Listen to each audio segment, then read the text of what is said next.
ओम नमः शिवाय। भगवान शिव की तीसरी आंख का रहस्य क्या है?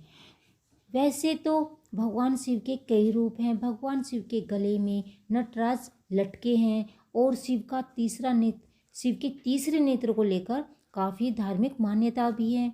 भगवान शिव के तीसरे नेत्र के बारे में तो सभी ने बहुत सी कहानियाँ भी सुनी होगी, लेकिन फिर भी यह एक रहस्य ही लगता है। तो दोस्तों, बात करते हैं कि भगवान की तीसरी आँख से जुड़ा आखिर क्या रहस्य है।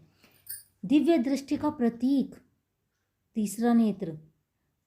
धार्मिक मान्यताओं के अनुसार भगवान शिव का जो नेत्र होता है वह दिव्य दृष्टि है। इस दृष्टि से कुछ भी नहीं छिपा रह सकता। भोलेनाथ का तीसरा नेत्र ज्ञान नेत्र के समान है, जो आत्मज्ञान की अनुभूति कराता है। इस तीसरे नेत्र से भगवान शिव तीनों लोकों की गतिविधियों पर नजर रखते हैं। शिव का तीसरा नेत्र हर चीज की अनंत गहराइयों में जानने में मददगार माना जाता है। तीसरा नेत्र शक्ति का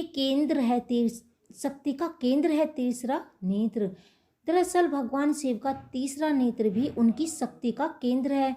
इससे उनकी छवि काफी प्रभावशाली होती है। जैसे ही भगवान शिव का तीसरा नेत्र खुल जाता है, पूरी सृष्टि भस्म हो जाती है।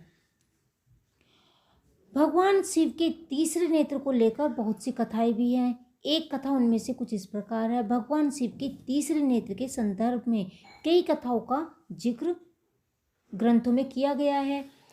ऐसी ही एक कहानी के मुताबिक जब भगवान शिव अपने ध्यान में लीन थे, तब माता पार्वती ने अपने दोनों हथेलियों से उनकी आंखों को ढक लिया था और पूरी सृष्टि में अंधेरा छा गया था।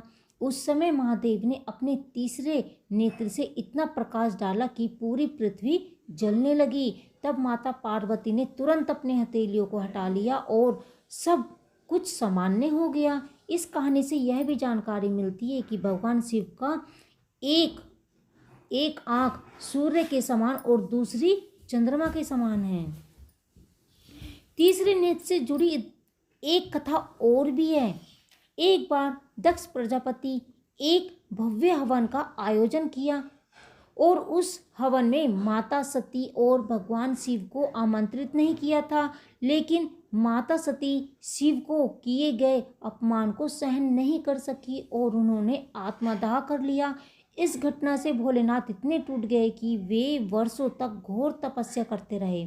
कालांतर में माता सती ने हिमालय की पुत्री के रूप में पुनः जन्म लिया, लेकिन भगवान शिव ने अपने ध्यान में इतने लीन थे कि उन्हें इस चीज का कुछ भी पता नहीं चला।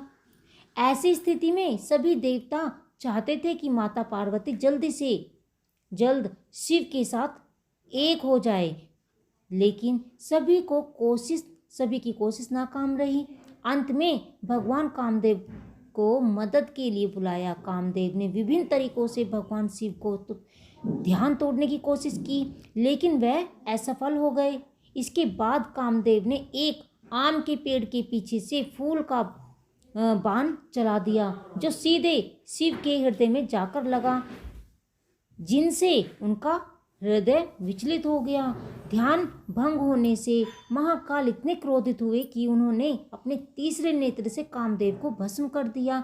लेकिन जब भगवान शिव का जब क्रोध शांत हुआ, तो भगवान कामदेव की पत्नी रति ने भगवान शिव से अपने पति को पूर्णतः जीवित करने की गुहार लगाई।